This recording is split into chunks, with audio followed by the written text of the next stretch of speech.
I think if I would have achieved a lot more when I was younger, I think I might have stopped. I don't know if I would have kept fighting, like doing these ultra. I think it's because, it allows me to still kind of be out there doing international tournaments I never really Mhm. got to do when I was, in my 20s, right? I've good close friendships too, right? Like I've come to some of these Sure. training camps you guys did and things like that. And it's like, I think for overall, like that was my most memorable trip that I've ever done to anything in my, not just Taekwondo, like anything. Like that was my most Mhm. memorable thing that I've ever participated in.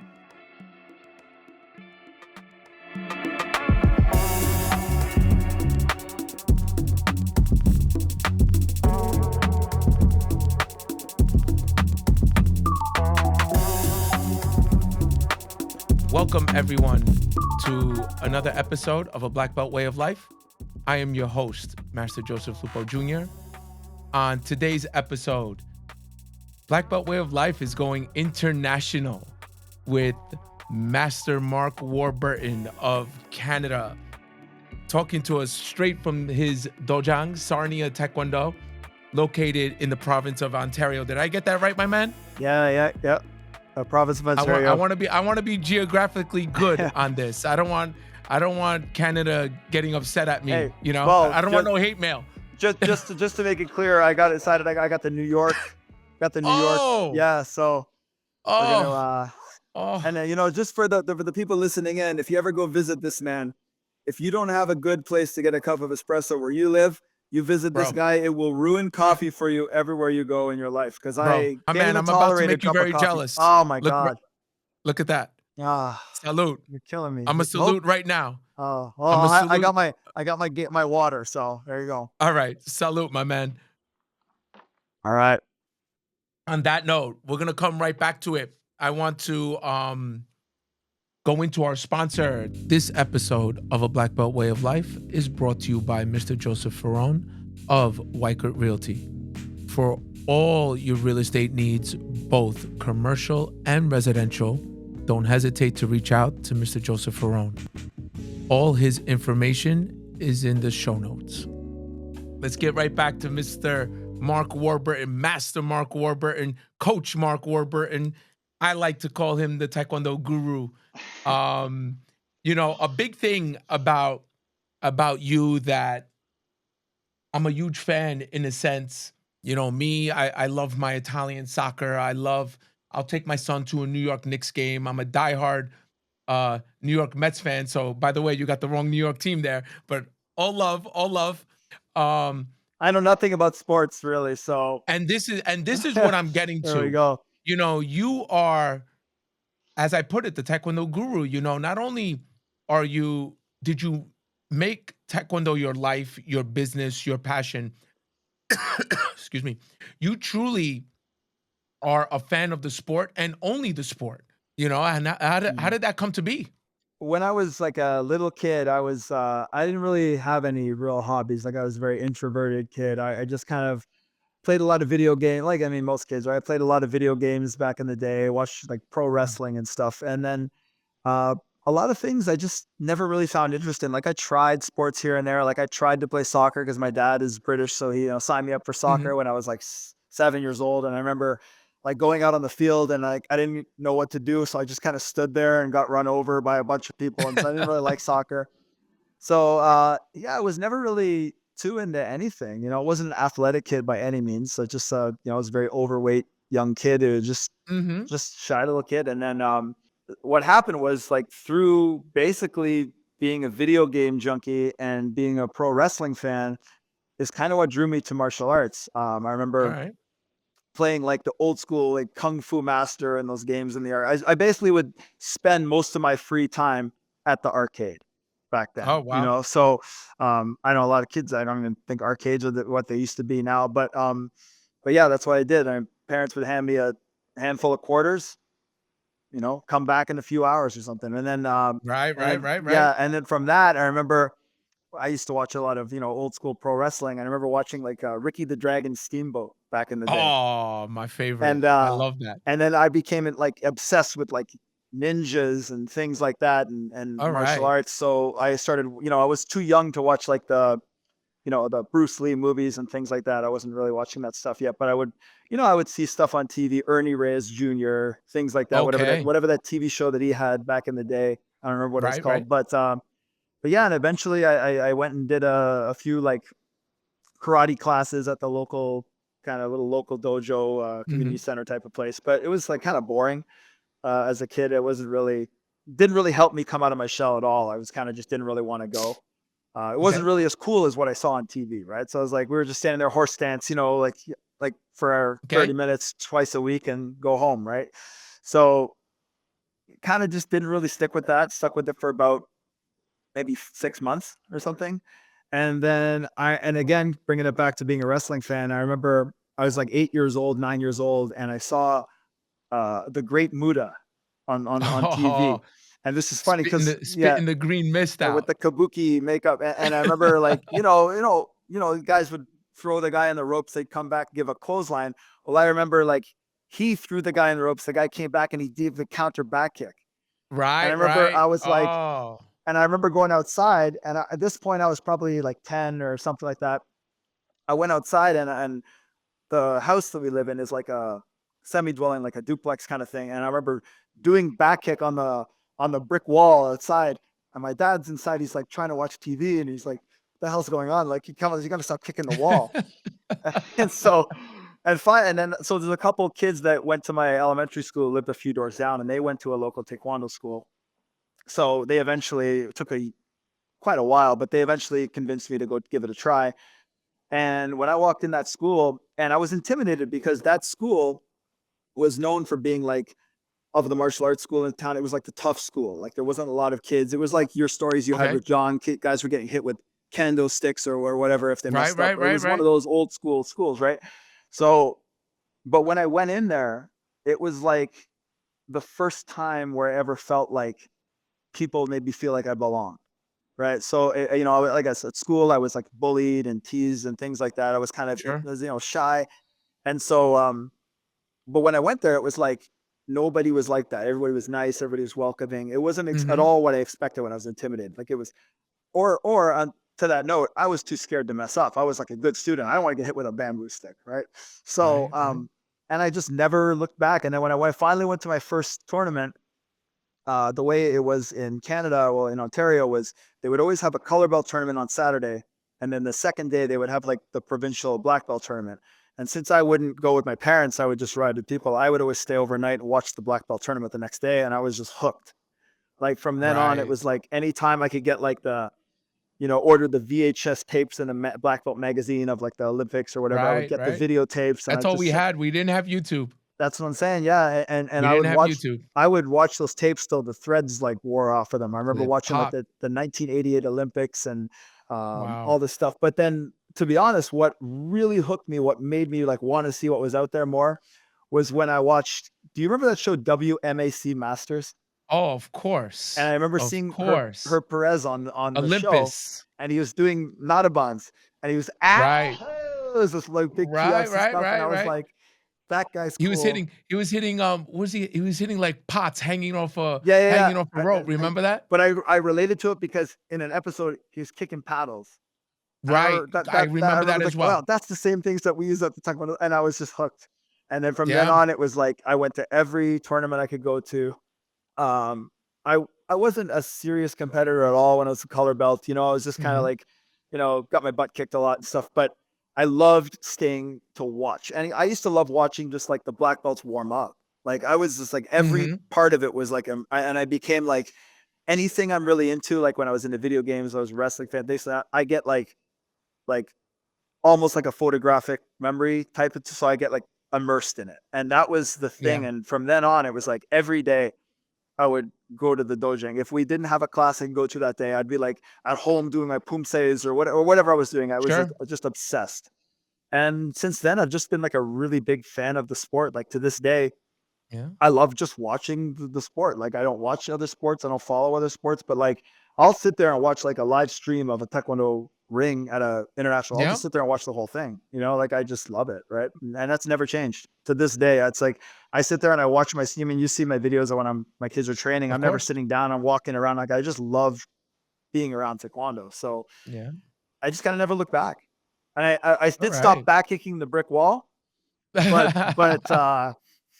we're back kicking now. We're back kicking our students, and we're back kicking shields yeah, and back kicking bags. shield. Yeah, yeah, There you but go. yeah, that's We're sort of gonna get back to that. We're gonna get back to that story. Because we're gonna dive into a lot of what you just said. yeah. But what I want to start off with, for our hardcore Taekwondo listeners out there, I want to play a little game, All right, shoot. and we're gonna kick off the show with the females, and Okay. then we're gonna end the show with the males. All right. Basically, we're gonna get to the GOAT. You Okay. know, we're gonna get there. Who you feel with the names that I picked, who we feel is the GOAT. I'm just gonna give you a little bit of criteria. Okay. We're gonna stay from the year 2000 on. Okay. It is gonna jump around weight classes a little bit. It's Yep. not necessarily who would win against each other in a match. We're Okay. looking at from medals won, accomplishments, maybe style of fighting, Yeah. so we're gonna go from there. Okay. So let's kick this off. We're gonna start off with some females and we're gonna hold off the males till the end. Yeah. Yeah. All right. All right. So I'm gonna start off the top. We're gonna go with Canada's Skylar Park versus the United States Diana Lopez. Who takes that? I mean, Diana Lopez won worlds, right? Yeah. And was it 2 world medals? Was it 1 or 2? 1 Olympic, right? 1 Olympic medal. Mm-hmm. I think overall, I would consider Skylar a better fighter. She's just probably still got many years to go, right? Like, Exactly. so, if anything, I think that Diana could have done more, but I know there was a lot of politics back then and stuff like that, Yeah, right? yeah, yeah. I remember watching, feeling like she probably should have been at 2004 as well, Mm-hmm. right? So I'd say for the time being, Diana's accomplishments are higher, but Skylar did win junior worlds too. She's won some Grand Okay. Prix, I think. I don't know if she won a Grand Prix or silver or bronze or something like that, but Mm-hmm. my memory is kind of fading. But that's a hard one because I got to see because Diana's finished, right? Yeah. So that's kind of a hard one, but that's tough. And I this mean, is I where kind the of got to debate like, we're kicks gonna in. go. I'll go Skylar because I think All she's right, gonna. I Skylar think Park. she's going to eclipse that. Okay. So from Skylar Park, I'm moving gonna get on. some heat. I'm gonna get Next some round. heat here if I. Let's bring the heat, baby. Yeah. Let's bring the heat. So now we got Skylar Park and China's Jingyu Wu. Oh, Wu Jingyu. She just. There you go. Mean, like how can her resume is wild, right? And she was around past the prime and still did well, right? There you I go. can't remember, was it 3 times world champion or something like that? I think. Yeah. So Yeah. that was quick. Yeah. I mean, that's just I don't know if I would put too many girls above Wu Jingyu. Okay. All right. Well, I'm gonna name some more.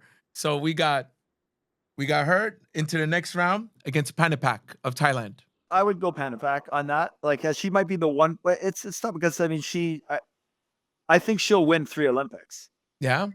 Yeah. Possible. So I mean, but as of right now, I would say Wu Jingyu for now, just because a little more iconic. Let's move along. Like I said, we're gonna jump around weight classes a little bit. All right. Okay. So we gotta really look at accomplishments and the fighters. Yeri Oh of Korea. Moving on. Is this like a bracket, like Wu Jingyu moves on kind of thing? Yeah. Wu Jingyu over here. Oh, yeah. There you go. Yeah. So still moving on. I mean, to be fair, I didn't actually watch a lot of O'Harry's matches, right? Yeah. So I'm more familiar with the Wu Jingyu's. Okay. I used to watch Wu Jingyu's matches. That was like must see. If I was watching fights, she was fighting, I was watching, right? So now moving on. She's moving on. Let's go with Bianca Cook. Bianca Walden, Bianca Cook. I'd say this is pretty much neck and neck. I mean, Bianca did get those 3 world championships. I'll still go Wu Jingyu.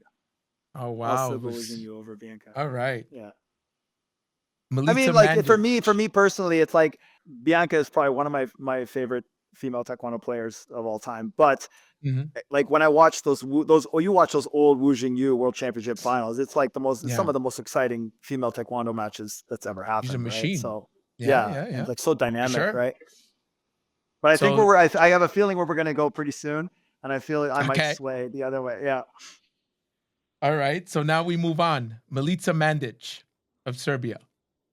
I would still rank Yu above of. All right. Yeah, Now here's the last one, and I think you have a feeling where this is going. yeah. Jay Jones. Jay Jones.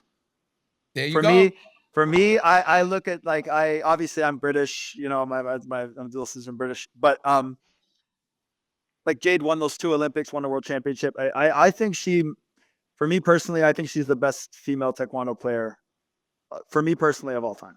Like and so iconic. Like like when leading up to the Olympics, like you'll see her on like billboards on like buses and stuff like she's so iconic. She pretty much revolutionized, you know, the setup of, from what I understand, the funding of their national center, like all this stuff. Like just she raised the profile of taekwondo in Britain a lot. So I'm gonna go with Jade Jones as my number one. There you go. And we'll towards the end of this episode, we're gonna revisit that with the men. Oh, So stay tuned. the men's gonna be tougher. There you The go. men's gonna be So tougher. Actually, I don't think let's it will. see. I don't think the men will be tougher, but I think deciding who would be my 2, 3, 4, and 5, and that would be tougher. Yeah, yeah. Yeah, yeah. So I got a nice list set up for you Oh my. towards the end of the episode. So we're gonna prepare for that. So keep Yeah. listening, Taekwondo viewers. Stay here. So Yeah. now let's go back to what you were talking about before, because I feel it's very important for our audience to understand, our journey, Mhm. where we took a passion, we took something that we loved, and we've basically made it our lives. Mhm. You like me, we could be in our dojangs easily 8 to 10 to 12 hours a day, Yeah. and we'll get right back the next day and we'll do it all over again, but let's bring it back to the beginning, how you brought up, you weren't the most confident kid. You weren't you you mentioned how you are introverted. How did you overcome that?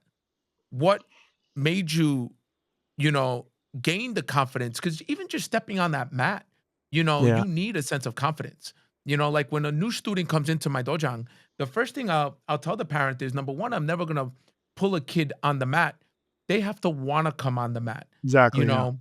know, So what got you over that hump? Got you over that obstacle? Um, well, when I was a kid, I was big. Like I'm not just like overweight. I was tall. Like I haven't grown taller since like the 8th grade. So I was like 5'10", 5'11" in the 8th grade. And so I never took like the Wow. children's class ever. Because when I started Taekwondo, there was like, I think they had just in the past few years before had just kind of started enrolling more children. So there wasn't a lot of kids. And the kids that were there were not my size. So it was like the first Okay. day I walked in, they're like, just do the adult class with the teenagers. And so Mhm. I remember like the first time I went to a tournament, and my parents actually to this day have never, they might have watched like one practice ever, and they've never really Wow. seen taekwondo. They've kind of just left me as like that's my own thing, right? So Mhm. when I started traveling, I would always get a ride with like the other athletes or whoever else, and stay overnight with whoever, right, in the tournaments. And then it kind Mhm. of forced me to come out of my shell a little bit. Like for that first while, I was still really shy, really quiet. Even today, when I'm not around taekwondo, I'm still kind of like that a little bit. But Okay. a lot of it came from being in that class with those older teenagers and adults. I just got my ass kicked a lot. And but the thing was, I loved it so much. I think at one It point in it was time, it was a respectful ass kicking, yeah, and at because one I point, got plenty of those too. yeah, at one point in time, I remember distinctly there was this training where I was probably like a yellow belt or something like that, and it was like a sparring class. And it was funny if you see obviously the old. I had the big Coke bottle glasses. I had this. It looked like Mhm. Drew Carey when I was a little kid, and so I always remember this one class where there was a guy there who had not been at practice for like a year or so, and so Okay. I never met him, and we put us up to spar together, and this guy just beat the hell out of me for like 3 minutes, like just absolute battering. And he didn't know I was like that age, right? He didn't know I was like 13. He thought I was like 17, 18 years old, Okay. and he just beat the crap out of me so bad. I remember at one point in time, the instructor was looking at me like this guy gonna like keep going? Like I was just like, I think what ended up, I just kept coming back. You know, I Yeah. just loved it so much I didn't care. You know, I'd go home sometimes, like bruised up, battered up, and things like that. But I still wanted to go back the next day because it was, again, the only thing that I've ever done where I felt like I was part of something.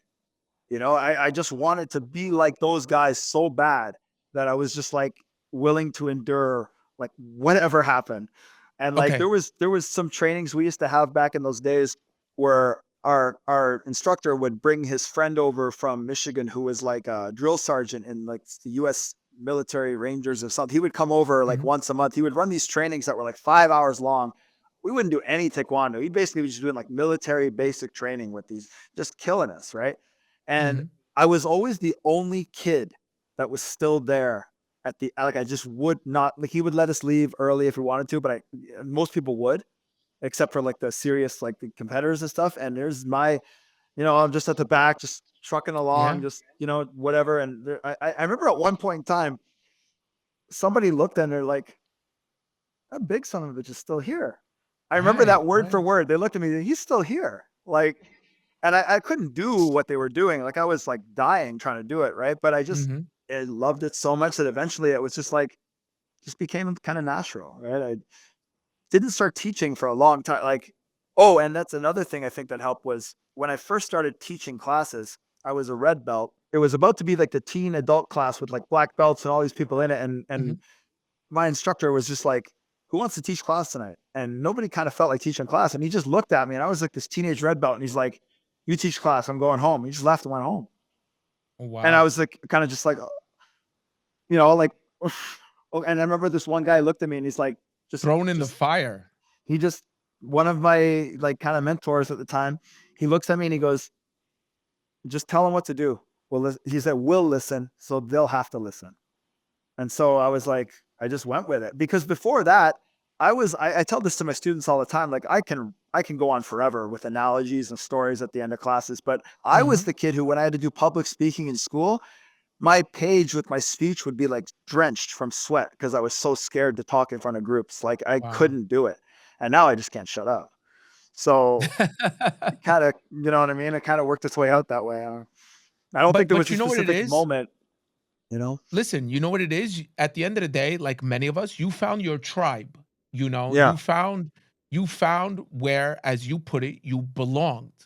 Mhm. And through that, and I say this to, a lot of people, once you're able to find your tribe, whether it is in, you know, the dojang, the taekwondo dojang, or whether it is in an art or the workplace or whatever, once you find your tribe, that's truly where confidence goes up and you're Yeah. able to bring that outside of the life, Mhm.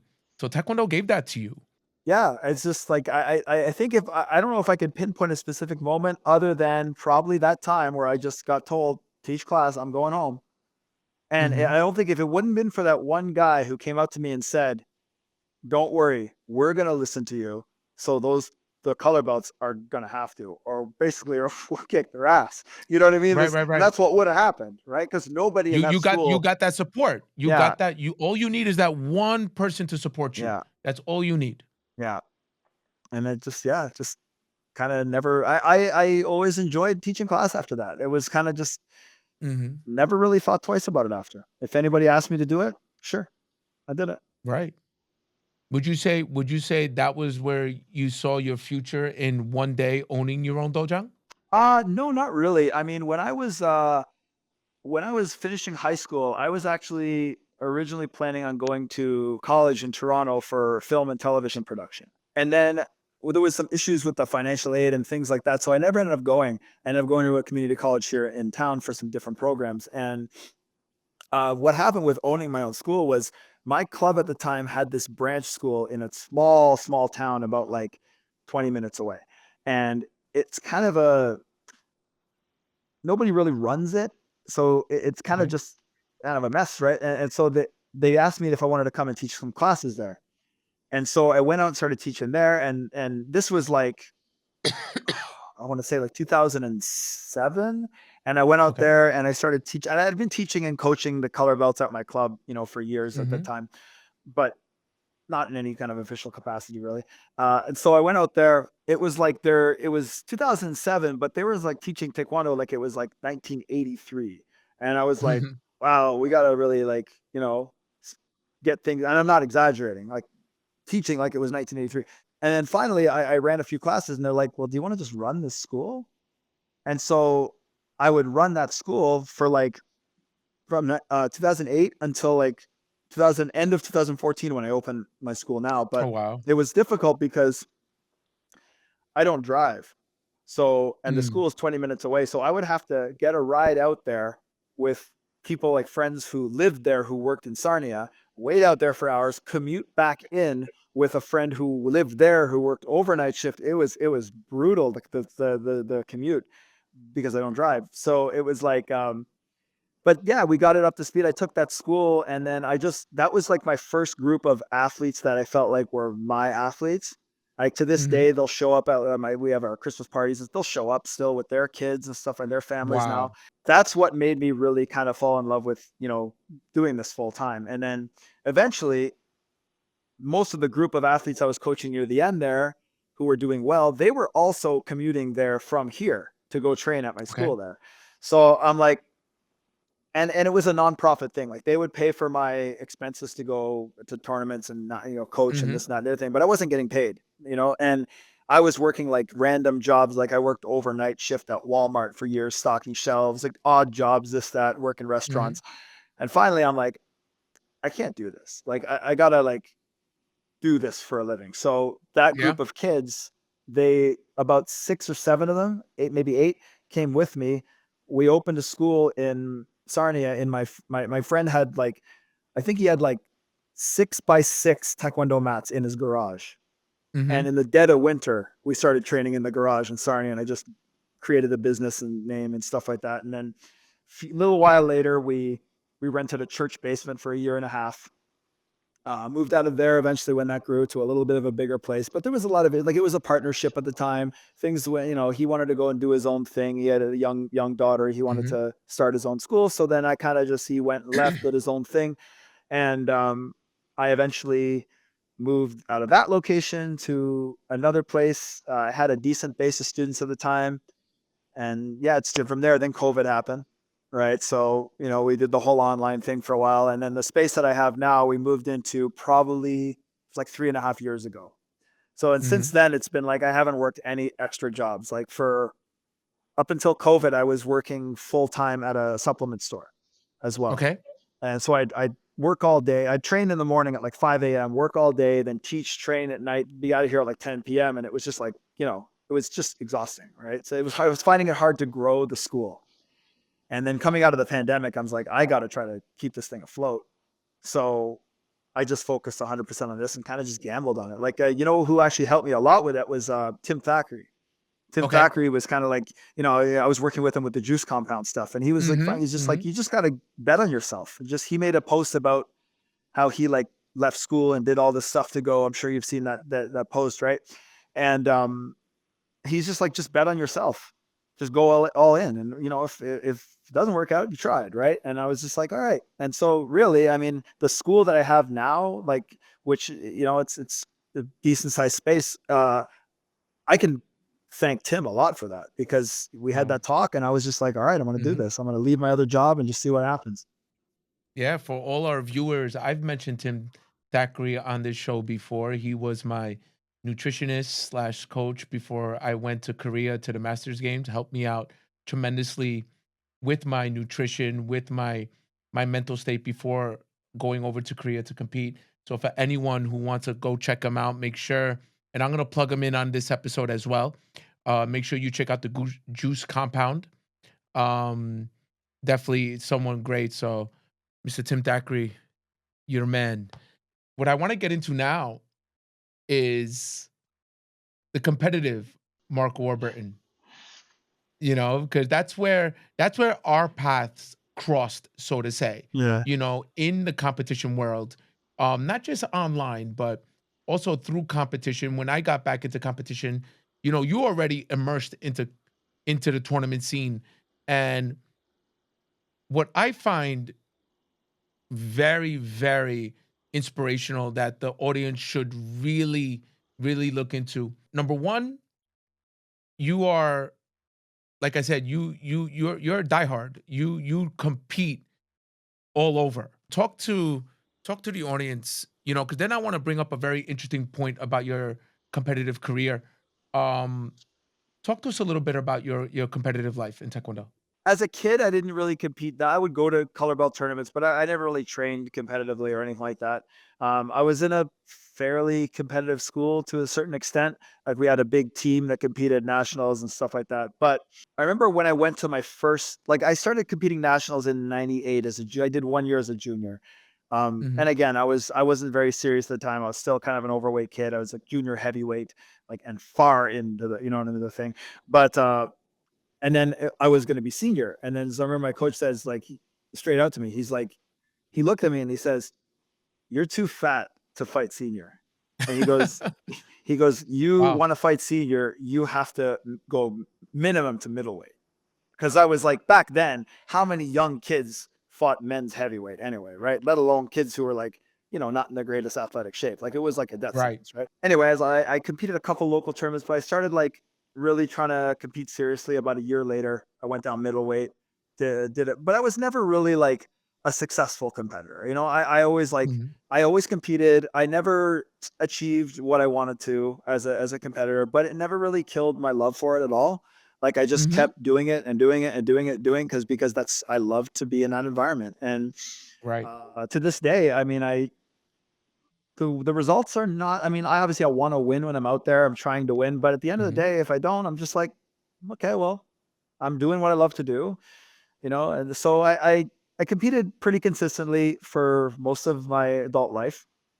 And like a little, a couple of years off here and there, time off, but I yeah, I struggled a lot. A lot of it was pretty much for a while. It was like every year we'd go at nationals, and my first fight would be like the guy who ended up winning. Like we were like mhm, first mhm, match, you know.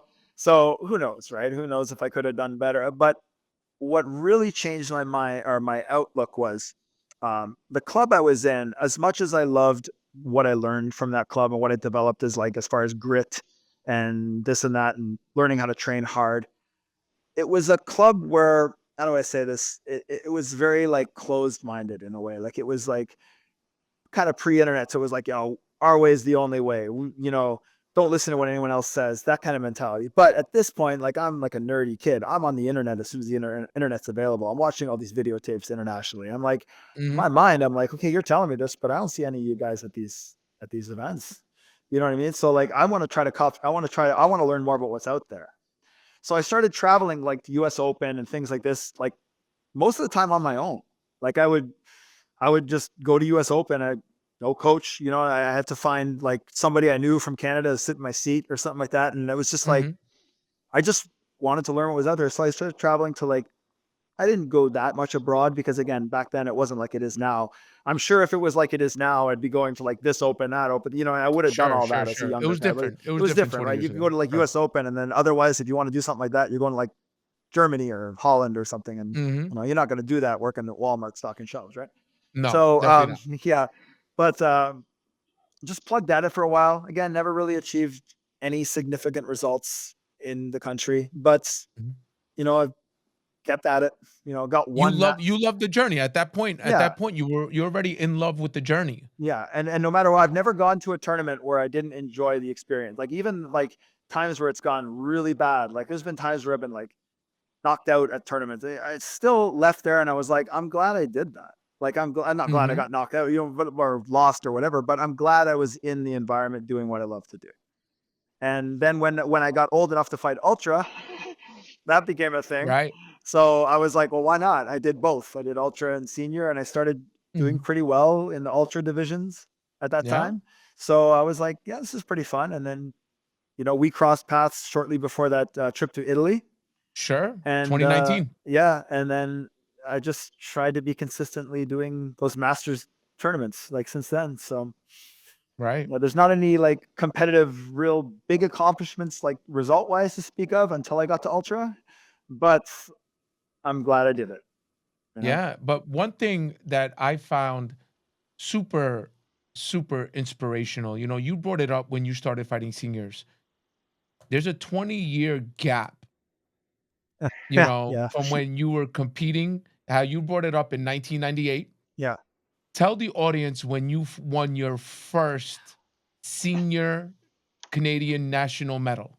So my first national tournament was in 1998 Junior Nationals, Mhm. and I think a couple of times I might have won one fight or something. I didn't never got far in a bracket, and then yeah, it was 20 years later. It was 2018 when I finally got to stand on a podium.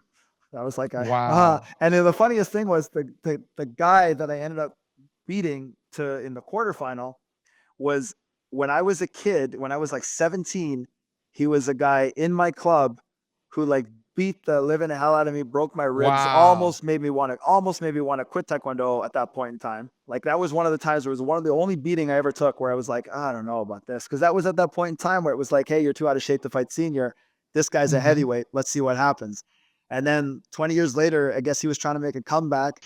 Yeah, I drew him and you know what I mean? So it's like, it's kind of a, he's a good friend of mine. We had this conversation afterwards, but it was kind of like it was a fun little story that I got to tell there, to my You students. got a I nice like to sense tell of that story to my gratification. students, right? Yeah. You know, but that's, you know, we talk about, you know, Taekwondo and we talk about the tenets of Taekwondo and, you know, that's some serious perseverance right there, you know, just to be involved in the sport for so long. Yeah. That must have been probably one of the most gratifying medals you've probably ever worn around your neck. I think it was, and it was. I remember there was people at the time who were like, "Yeah, but the divisions are small in Canada now, right? Oh, it wasn't a big division Mhm. or whatever, this, that, or other thing." But I was like, I don't care. Like No, you're I didn't care. Like it felt so good to stand on that, and it's like the good thing is like a lot of the people who are coaches now in Canada were like the guys my age I grew up with, and that was the yeah. last time I did senior too, right? Like I never fought. I think I Mhm. might have did one tournament senior after that, but like I was like, I don't care if it's one fight, two fight, 10 fights. I was like, when I stood on that, they put that medal, I was like, it was worth it. It was A worth it for me. 100% was worth it. And the people that talk like that, you Yeah. know, they're not in the ring competing. Yeah. You know what I mean? So the point is, you know, you come out there, Yeah. you compete, whether, you know, regardless of the size of the bracket, Yeah. you know, you have to respect it. You have to respect whoever steps onto that mat, you know, that's the way I see it. You Yeah. know, yeah, you respect whoever shows up that day. Exactly. You know, Exactly. everyone shows up there with the same goal. You know, everyone goes there to win. Yeah. So whoever you're lined up against, you know, so wow, Yeah. That that's was an amazing it 20 was year an, story of perseverance, yeah, it was a lot of butt kickings over that time that I endured, right? but hey, it is what it is. Right.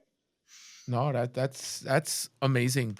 You know, so now let's dive a little bit into the ultra setting, you know, because you know, so we're in Italy, 2019, you know, that was a great experience, man. That was awesome. Oh man. That was a lot of fun.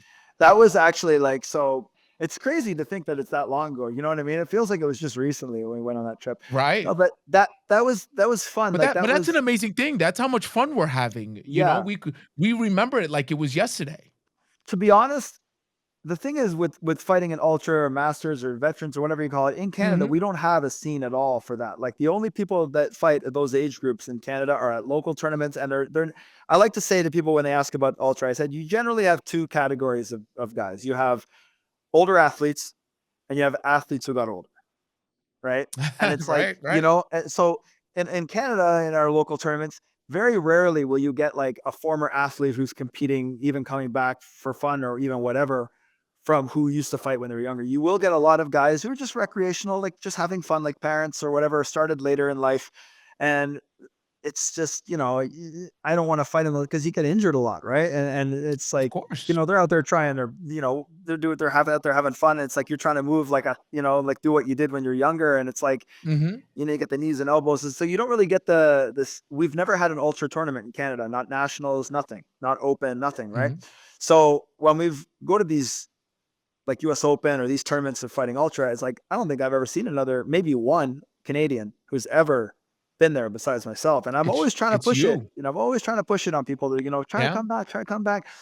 But I think what I had a conversation with a friend recently about this. I think if I would have achieved a lot more when I was younger, I think I might have stopped. I don't know if I would have kept fighting, like doing these ultra. I think it's because, it allows me to still kind of be out there doing international tournaments I never Hmm. really got to do when I was, in my 20s, right? So Sure. I think that's what, but I love it. I mean, I went to US Open, the first time I did ultra, I think it was 2016. And I ended up winning there. And so I was like, well, let's just keep doing it, and there's been, Yeah. and when you go, when you travel abroad, you get a lot of former younger athletes who are now Mhm. older and they're just, enjoying the sport. Right. And so Yeah. it's a little more fun. Right. Yeah, we do it for the love, we do it for the enjoyment, we do it for the camaraderie, Again, going back to what brought you into Taekwondo, what brought you into that dojang in the first place. Yeah. We find our tribe. We associate ourselves with like-minded individuals, to make us better people, to make us better instructors, better coaches, Yeah. just better ourselves, physically, mentally, obviously you staying into the sport.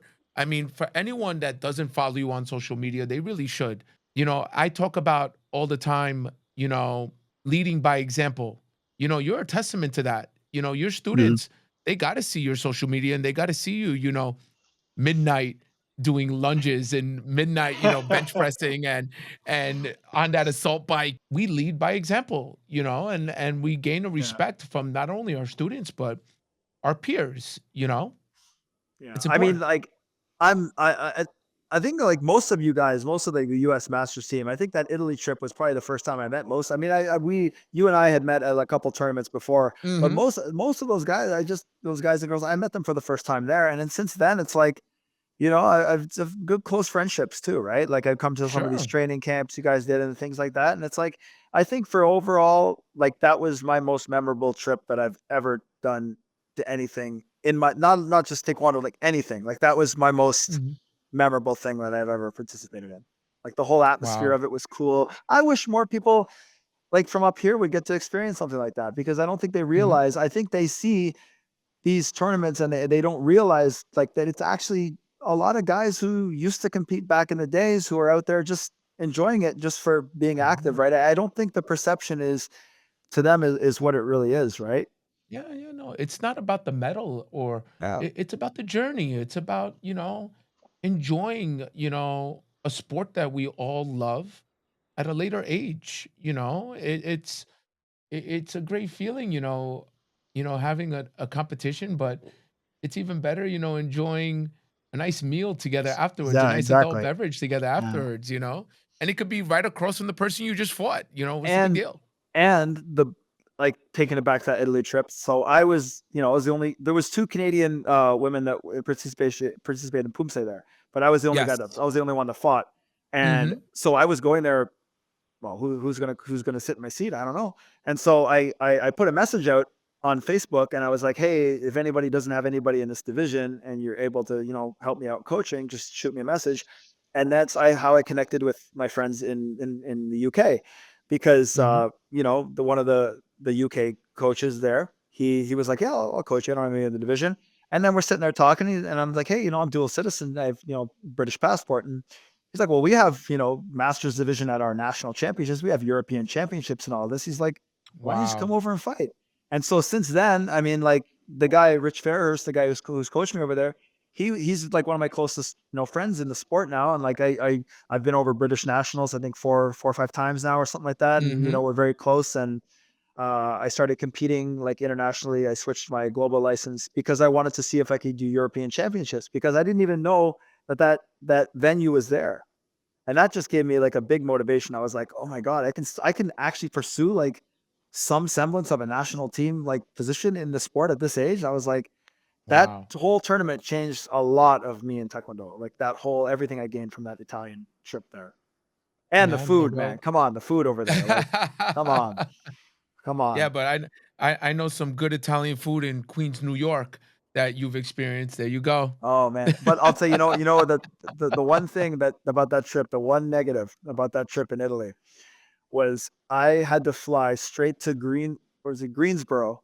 afterwards because I was coaching my Okay. friend's students at the like an AAU team trial. So I flew Yeah. from Italy to Greensboro. And before I left Italy, I ate at probably the best restaurant I've ever experienced, like a little mom and pop type of Italian eatery, right? Get on the Right. plane, land in Greensboro, and I'm like, okay, guys, where do you want me to meet you? And they're like, meet us at the Olive Garden. And I'm Oh, like, I went oh, my heart. straight, and I went Oh, straight my from heart. here to here. You're like, Rock it bottom. was like, You don't boom, like, you don't get more rock bottom than Olive oh, Garden. I'm bro, sorry. That's like like the Denny's of anti Italian. It's the Denny's of uh Italian I've food. I've personally never eaten at Olive Garden and I don't intend to. I think Let's that's just the leave only it there. time I did. That's the only time I did it. Oh, no way. Oh my God. Ouch. That hurt me. That hit me hard. Oh, I hope my mom is not watching. It wasn't good. Let's just cut it and put it at that. It wasn't good. It might have been good. I don't know. Wow. It might have been good, but not good when you're coming from this to this, right? Like, Definitely, you know what I mean? definitely not. No way. Oh wow, but that's awesome. So my man Mark, it's time for the main event. No, man. Let's hit it off. Let's hit it off. We're gonna crack right into this portion. We're gonna go into the men. Again, we're gonna keep it from the year. I know there were a lot of guys I grew up with. You know, we brought up, WMAC Masters, Yeah. Olympus, Grandmaster Herb Perez, but we're gonna Well, keep before you get into that, I just thinking right now, when you go back to the females, one of my favorite female athletes of all time that we didn't touch on and okay. definitely needs to be in the conversation is Maria Espinoza from Ooh, there we Mexico. go. I All don't right. know why that blanked my mind, but she's got to be in the talk somewhere amongst All that mix, right. right? All right. Well, hopefully we revisit this and Yeah. we turn this into a trend, and Get we everyone's get other takes. guys jumping on this, Yeah. and calling out some iconic, amazing, inspirational Taekwondo athletes. But yeah, Maria Espinosa, that's a great one right there. See? I'm just trying to limit it to 10, but we're always gonna miss, certain Yeah. I just athletes. thought about that now and I was like, Yeah. yeah, you can't forget about Maria. There you go. And no disrespect. I'm gonna put this out there right now. No disrespect to any amazing athletes that I do Oh not no. call out. No disrespect. We got respect for everyone that steps into that ring. Like I said, Um, I just love the sport. Everyone, I love watching fights, even like young cadets, like all the like, and then you see them later on as juniors and seniors. Like, mhm. wow, I remember Aaron Cook fighting like juniors at the U.S. Open. I was like, I saw him later on. He's still sandwich kicking everybody and stuff. Man, it was cool Right. because I remember seeing that kid when he was like 14 years old and being like, wow, that kid's wild. Mhm. No, that so now let's jump into the men. All right, let's go. Let's go. Like I said, we're gonna take this. We're gonna jump around weight classes a little bit. We're not per se picking the fighter. If they were to fight each other, we're picking the fighter based on what they've accomplished, Yeah. whether they're still competing today or they've already retired. So Well, we're gonna. one thing on that note is that like one thing about the when you think about even generations like from 2000, 2004, 2008, those cycles, Mhm, what I find about a lot of these old school guys, like I don't say old school, it's not that long ago, but mhm. actually I guess it is kind of, but like is who know because like back then you didn't see these guys fight each other or at all like as frequently as we do now, right? And No, no, that's there one were there thing weren't too. there weren't Grand Prix back then. There was you had world championships, you had a World Cup, you had your regional, your Pan Yeah, Ams, your Europeans, this, yeah. that's it. Yeah, and you know what the thing is too? It's like and on top of that, if that person like if you weren't there and they weren't in semifinals onward, you probably didn't see them. You just heard of the name, so it's like No. more iconic. It's not like we could go on like remember Dartfish. You watch like every fight when Yeah. that used to be a thing. Like like eh, there's like those guys are so iconic because you didn't see them as much. Right now, it's like we feel Mhm. like we're watching world championships every 3 months because we have seen how many Right. times Daehoon fight like Bradley Sin. I've seen it like 15 times, right? Sure. Where it's like back then, it's like the mystique of like seeing a guy like Hadi was like, you had Mhm. to buy that VHS tape or you had to get one of those old compilations that Mark Williams used to put together on Right, VHS. Like, if right, you didn't right. get that stuff, you couldn't see that stuff back then. I don't want you to go too deep into this. I don't want you to start spitting out names and ruining this list. So, all right, let's kick it off. We're gonna All go right. with a fighter who much like Panapak, like we brought up with the women, is still competing today. We're gonna kick it off with him. We have Ulubek Rashitov. Excuse me if I mispronounce any names from tonight. Please don't get at me, critics. I'm trying my best. I'm just an Italian kid from Queens, New York. Uh, so Ulubek Rashitov of Uzbekistan, the current Olympic champion, versus Chu Mu Yen. Rashitov right now, I think he's like my favorite fighter in the world. Like, so and I was actually just listening to a conversation that was like Juan Moreno and Terrence Jennings were having about him the other day. And apparently he's going to -80 now. And they made up a good point. If he wins again in -80, you can't really deny, like, because no one's won 3 Olympic golds, right? No. But like, this guy's something else, man. Like, he won it. He won it. Like, he won it. Like, what was 17 or 18 at the Olympics, and he had just moved from 58 to 68. He wasn't even supposed to be, like, if not for COVID, he wouldn't even have been at that Olympics. He wouldn't have been old enough, right? And he's just been so, like, he's special, right? Like, there's something about that guy that's like, he's the guy right now, And Chu Mu Yen is like an icon, but I don't know if you can put him ahead of Rashitov just because of how dominant again he's been. Plus, he's fighting so frequently and beating world class. We see him beating world class guys so frequently, right? That I would have to go with Rashitov there. Although Chu Mu Yen is probably one of like the greatest of all time, undoubtedly, right? Yeah.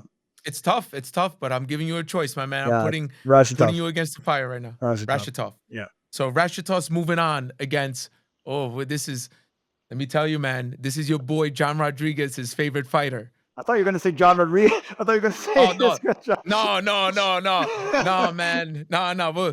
We'll talk about him, together one weekend, but no, he's not on this list. But this is his favorite fighter. So we got Rashitov against Servet Tazagul of Turkey. I would still go Rashitov. Just his accomplishments are like, I mean, Servet is amazing. Like, he's probably at some point, how many people you think he's their favorite fighter? You know what I mean? He's so influential, like all his spin and everything, right? But I still got to go Rashitov on that. Okay. So Rashitov's moving on against Spain's Joel Gonzalez. Rashitov. Oh, that was a quick one. No hesitation. I mean, like, again, like two incredible Taekwondo fighters. So, but I mean, I just think Rashitov is just a whole different level from Joel Gonzalez. Okay. At the time too, Joel Gonzalez was like, I remember like that was originally when it was like first becoming the new style Taekwondo, and it was very criticized. He was a game changer. He was a game changer for sure. But it was also very, very much criticized as like not the most exciting fighter to watch, even though he was very, very great. But you look at Rashitov, he's exciting to watch too, and he's dominant. Moving on, we're going to give a fighter who's also competed at 2 weight classes, Olympic gold medalist. Yeah. From the Ivory Coast, Sheikh Salah Cisse. That's tough, I guess, because again, like the weight's so different, right? It's such a different style completely. But yeah, I'm gonna say Rashitov on that too, because when Rashitov, think about this, like it's hard to beat Rashitov's run from Tokyo. Like this guy came in as the lowest seed, was from 58, won a match to get into the bracket. Then he beat like Lee Dae-hoon, Hosseini from Iran, Bradley Sinden, back to back as the lowest seed. Like there's very few situations where he I could went say through a murderer's row. That was like, how do you top that? With that even said, the next guy I have on the list is Lee Dae-hoon. Yeah. And he, like, that's one of the few times where, I might say, I'll probably say, even though Dae-hoon didn't win the Olympics, God, his run of wins is just like unreal. Like, he's like world championship. Like, how many Grand Prix did this guy win? He's like, but he took that L to Rashitov, right? But see, you put that one win over Dae-hoon's entire resume. I don't think so. If you ask me this question again after the LA Olympics, if Rashitov wins, I think it's undeniable, right? But I'll go Dae-hoon on that one. Dae-hoon. Yeah. All right. Now we're winding it down.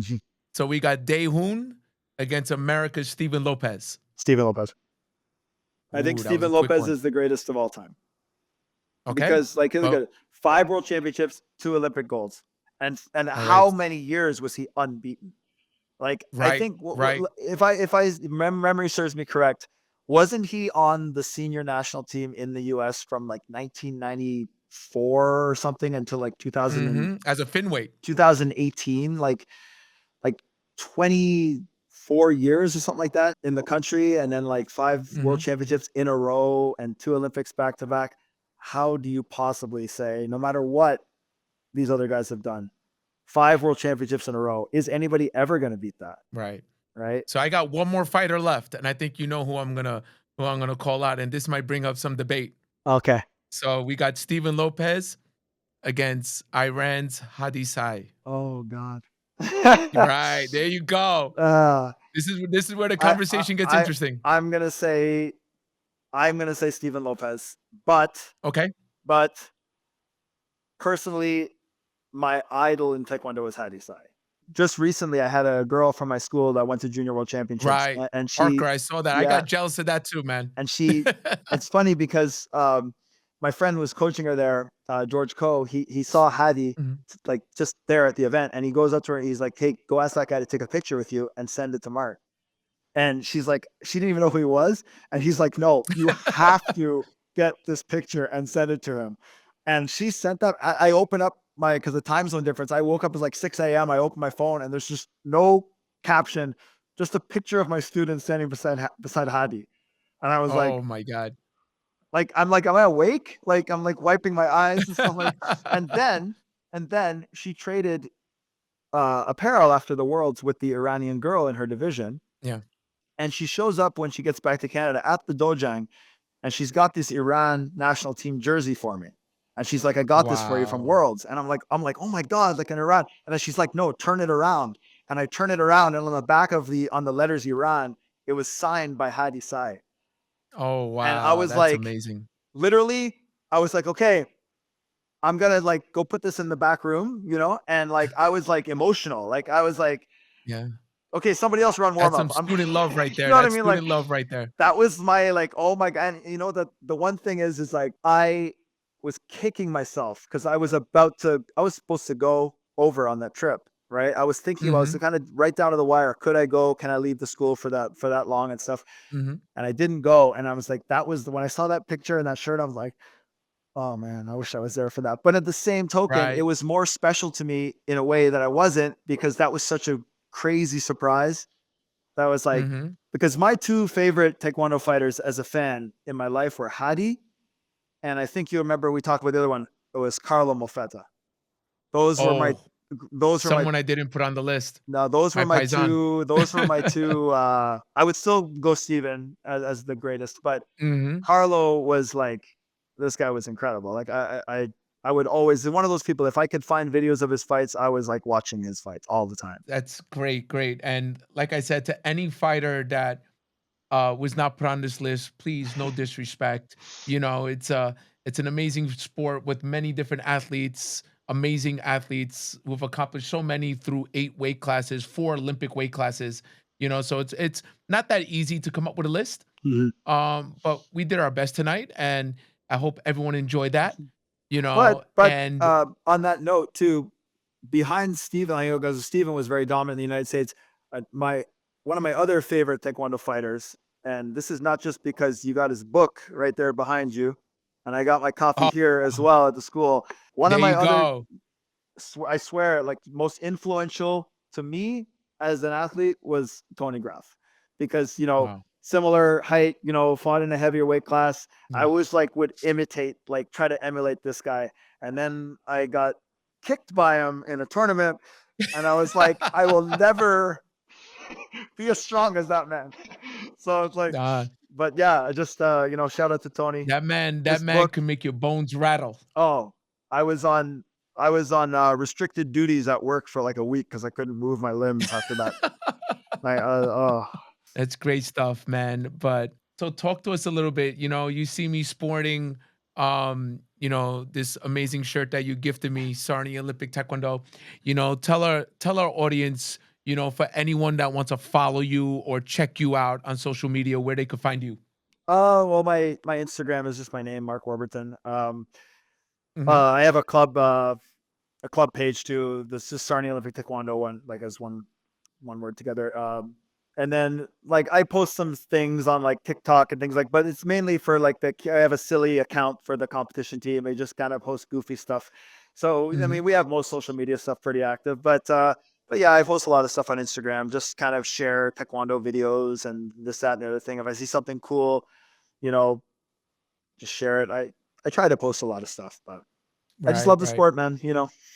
And for anyone watching, definitely shoot this man, you know, a message, shoot him a like. It's great to keep the community strong and positive, and that's something that I really respect about you. You say it how it is, but you also come with a great deal of respect and positivity. And I'll see you soon, my man. Where's the next event for you? My next event is I'm flying out tomorrow morning to Houston, Texas for the U.S. Masters Cup. So Yeah. I got this guy sitting on the screen across from me is going to be in the coach's seat. We're going to have some fun. Oh, my man. I'm gonna love it. And we'll Yeah. definitely revisit after the event. We'll Yeah. definitely talk about that some more. And it is always and will be always my honor to sit in your chair, my brother. Thanks, Can't brother. wait. So with that being said, thank you everyone for tuning in to A Black Belt Way of Life. Make sure to follow us wherever you consume your podcasts. Give us a like, give us a comment. Definitely after tonight's amazing episode, we want those comments coming out. So please check us out. To all our viewers, remember what my father always says: your black belt is worn around your heart, never your waist. Thank you, everyone. Thank you. A Black Belt Way of Life was produced by Press Record Studios.